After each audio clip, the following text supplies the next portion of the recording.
Saya Bapak Samit, Desa Tulngujo, RT 4 RW 2 Dusun Sidodadi. Tahun 2000 itu saya menekuni jadi petani jagung, cabai, kedelai dulu. Sampai sekarang pun juga saya nanam jagung, kedelai, cabai, tapi di musim hujan. Terus musim kemarau saya menanam timun sama terong.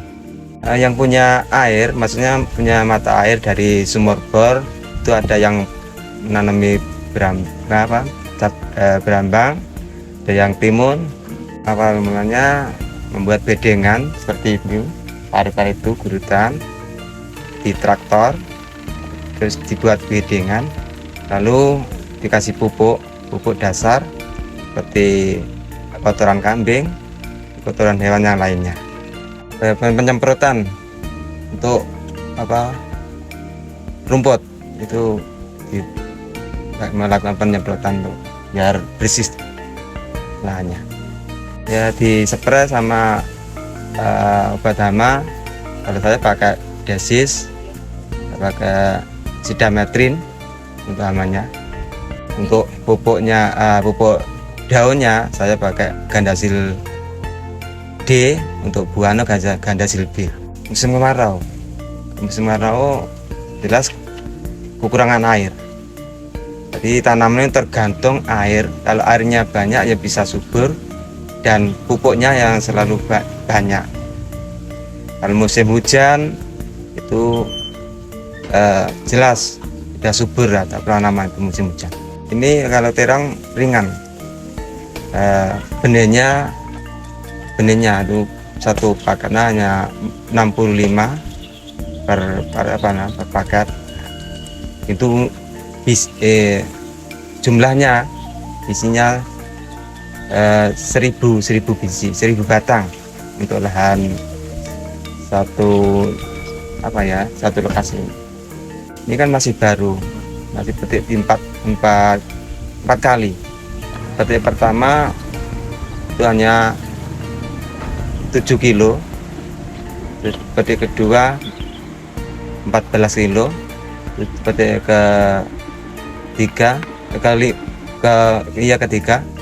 50 kilo, petik keempat 70 kilo. Kalau musim kemarau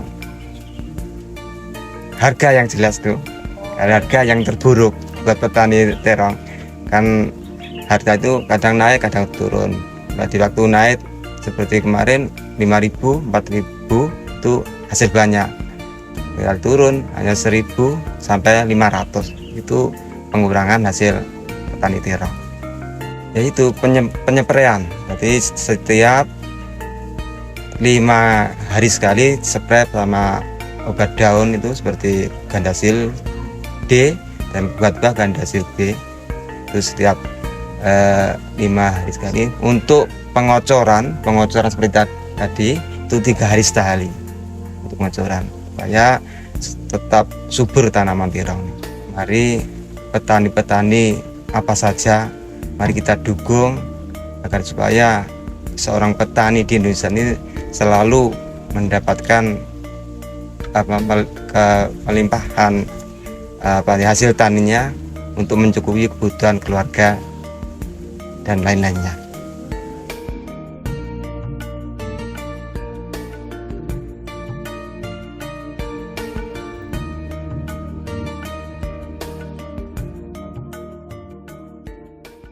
Nama saya Pak Irin Setiantoro. Ya, saya tanam jagung sama cabai rawit ini. Mulai tahun berapa ya? Sudah lama, Pak. Lama, mulai awal Jadi desa dulu sudah tahun petani. berapa ya? Tahun 95, jagung yang sering, jagung sama cabai. Ketela pohon itu yang pertama ya, kita nyiapkan lahan. Terus keduanya itu di istilahnya kalau bahasanya petani coklak, setelah lahan digaru itu dicoklak, terus dipasang pupuk, musim hujan kita nanam. Kalau singkong itu gampang ya, tinggal nancep gitu. Kalau kedelai sama cabai itu di bawahnya jagung. Kalau masalah pengelolaan lahan hanya nunut dari jagungnya, nggak bikin lahan sendiri, pengolahan sendiri, nggak hanya nunut gitu aja. Yang pokok kita bikin ladang itu jagungnya, semuanya hanya nunut. Sama kita semprot Mbak, kalau hamanya ular kita semprot insektisida itu. Kalau hamanya dari jamur kita beli yang jenisnya fungisida itu. Kalau lalat itu kita pakai desis itu sudah bisa. Kalau cabai itu agak mahal ya. Kalau jagung enggak biayanya enggak begitu besar. Yang besar untuk cabainya. Nah, kalau hujannya besar itu cabainya mempengaruhi Mbak. Biasanya leles gitu. Kayu itu kalau besar, busuk batang itu kalau hujannya besar. Kalau jagung enggak ada masalah. Kalau kering nggak bisa nanam kalau nggak punya air. Kosong Mbak, lahannya kosong. Kalau musim kemarau sini banyak yang lokasi kosong karena ini punya air. Musim kemarau kita bisa nanam hasian. Kalau kita nanam jagung jadi sekitar 2 jutaan kita sudah cukup. Nanti kalau cabainya ya 3 juta 4 juta. Kalau jagung, kita bicara jagung, kalau jagung itu per hektar areanya itu biasanya kita bisa panen kering itu 12 ton kalau 1 hektarnya itu. Kalau cabai nih Mbak, lihat kondisi harga. Kalau harganya bagus kita panen itu dalam 1 hektarnya itu kita bisa mencapai kalau harga bagus 1 panen itu kita bisa mendapatkan 3 juta 4 juta bisa.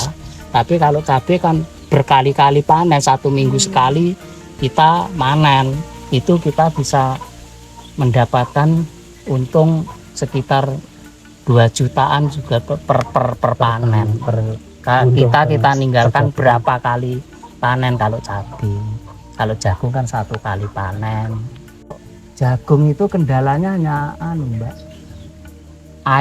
air besar, lokasi istilahnya itu bacek itu nggak bisa steril. Itu mempengaruhi Mbak. Jagung juga bisa mati. Jadi busuk batang sama dengan cabai. Yang penting lahan kita itu bagus, air nggak bisa nggak geneng di lokasi. Itu bagus itu. Kendalanya ya gitu, hanyalah hujannya besar, air nggak bisa ngalir, genengi lokasi itu jagung bisa mati. Cabai sama. Supaya kita bisa panen banyak, untung banyak, terus tanamannya bagus, ya kita betul-betul rawatnya yang efektif ya. Pupuknya rutin, nyemprotnya rutin. Ya, cuma itu Mbak. Yang penting pupuk sama obat semprot kalau cabai Mbak. Kalau jagung kan hanya pupuk. Ya kalau di sini itu kan 95 kan petani Mbak. Kalau petani di sini itu menurut saya ya sangat dibutuhkan, sangat penting. Ya memang profesinya semua itu petani. Kalau menurut saya petani itu bagus Mbak, soalnya ya ujung tombaknya kita itu dianggarkan 95% Indonesia itu kan petani, agraris petani. Berarti kita itu sebagai petani ya istilahnya kita ngopeni orang orang-orang itu ya petani itu, Mbak. Petani sangat penting ya, tapi mencukupi kebutuhan orang banyak untuk makan, untuk kebutuhan dapur, ya kebutuhan ekonomi berhari-hari itu kan makannya dari petani semua. Petani tidak bisa dipandang remeh Mbak. Petani itu seperti ya beras ada kan juga petani itu, dari petani juga dari dan petani kan tidak ada makanan ini, cuma dari petani. Makanya tidak bisa dipandang remeh kan, petani itu kan harus dihargai kan. Yang penting Harus didukung harus didukung semua.